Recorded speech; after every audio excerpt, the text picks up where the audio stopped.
te montre comment couper les liens toxiques avec une personne ou avec une situation. Pour ça, tu auras besoin de feutres de couleur, dont un feutre noir et une feuille. Si tu prends un stylo de couleur unie, ça fera aussi très bien l'affaire. Tu auras aussi besoin d'une coupelle en terre cuite de préférence, d'un ciseau, d'un briquet et de tes toilettes. Oui, oui, de tes toilettes.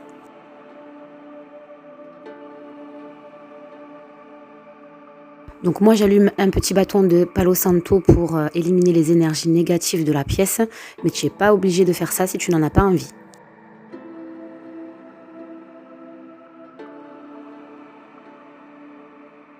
Donc sur ta feuille, avec ton feutre noir ou ton stylo de couleur unie, tu vas commencer par te dessiner toi-même un bonhomme bâton. Donc très simple, pas besoin d'être un artiste pour faire un bonhomme bâton. Je te montre.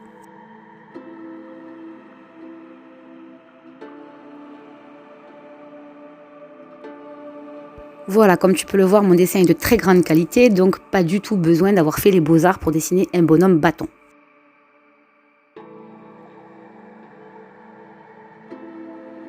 Ensuite, en dessous du bonhomme, tu vas venir noter ton prénom et ton nom. Donc moi, j'ai marqué mon prénom avec la première lettre de mon nom de famille.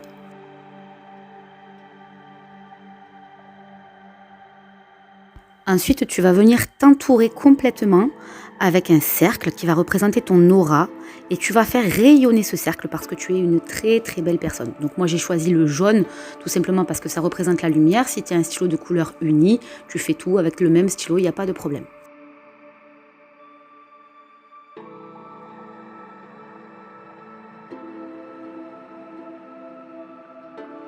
Et ensuite, à côté de toi, tu vas faire exactement la même chose avec ton bourreau, donc la personne ou la situation.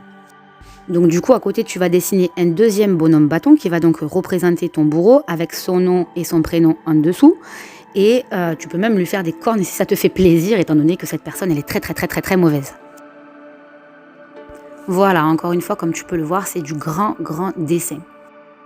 Et comme ton bourreau a aussi une aura et il rayonne, eh ben oui, hein, il rayonne de la pourriture et des saloperies, mais il rayonne quand même. Eh ben tu fais la même chose, tu l'entoures et tu le fais rayonner, toute sa pourriture. Tu remarqueras que je n'ai pas noté de nom et de prénom en dessous de mon deuxième bonhomme, puisque c'est juste pour te faire l'exemple. Par contre, toi, tu le marques. Et donc, comme vous avez créé un lien bourreau-victime, entre guillemets, il y a bien un lien entre vous. Donc, vous allez aussi dessiner ce lien qui vous unit, malheureusement. Donc, vous vous entourez tous les deux et vous rayonnez tout ça ensemble.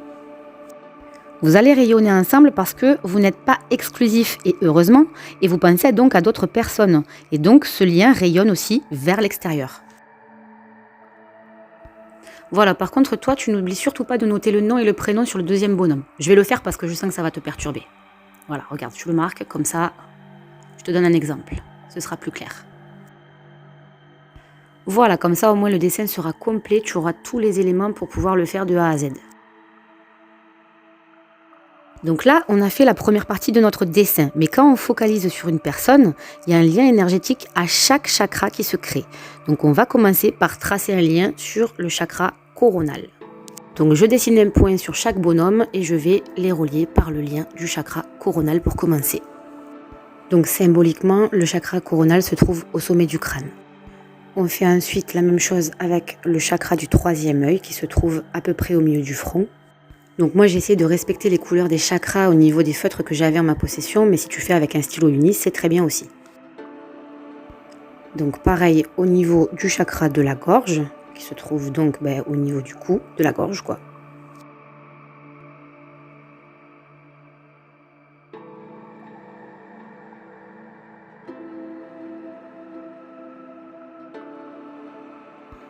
Ensuite, on trace le lien au niveau du chakra du cœur qui se trouve approximativement au milieu de la poitrine.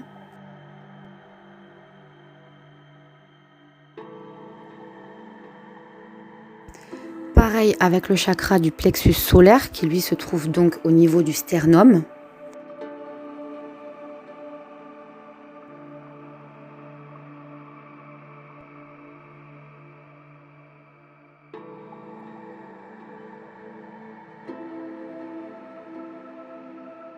Le chakra sacré qui se trouve au niveau du ventre, approximativement au niveau du nombril.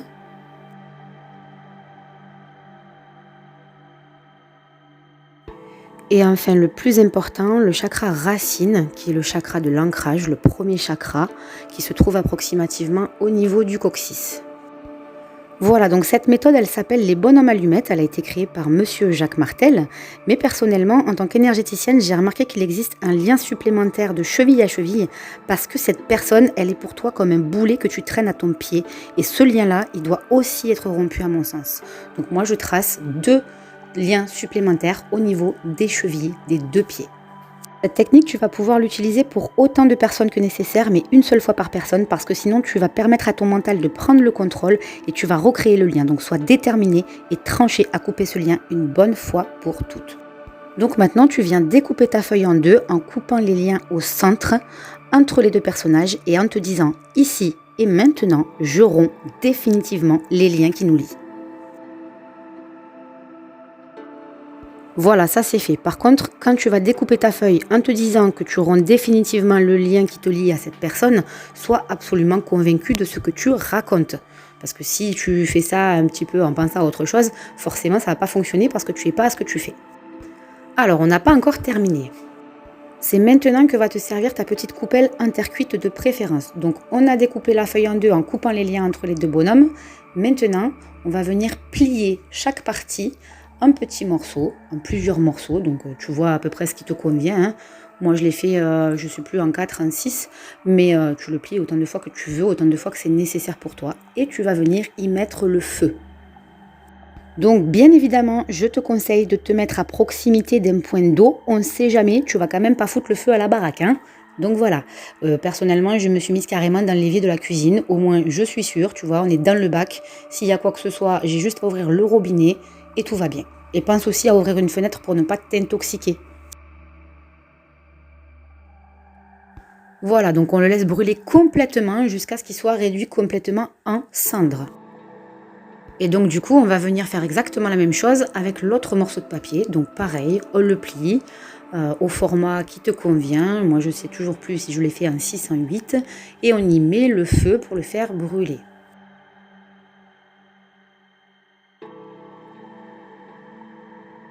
Toujours pareil, on attend que ce soit bien réduit en cendres. Et pour être sûr, on peut venir touiller un petit peu avec une petite cuillère pour vérifier que tout a bien brûlé correctement sans se brûler et finir de le faire brûler correctement si ce n'est pas le cas. Voilà, cette fois, ça a l'air d'être tout bon. C'est bien que des cendres, il n'y a plus de papier blanc, tout a bien brûlé correctement. Et tu vas me dire maintenant, j'en fais quoi de ça? Eh bien, comme je te l'ai déjà expliqué, pour des changements, il faut de l'eau en mouvement. Et c'est là que vont intervenir tes toilettes. Bienvenue donc aux toilettes, dans la cuvette des WC propre. Et dedans, je vais verser mes cendres de mon petit plat intercuite que je viens de brûler. On essaye de bien tout verser pour pas en perdre une miette. Hein. Et maintenant, on va venir tirer la chasse et ciao. Et surtout, tu n'y penses plus, sinon tu vas recréer le lien par ton mental.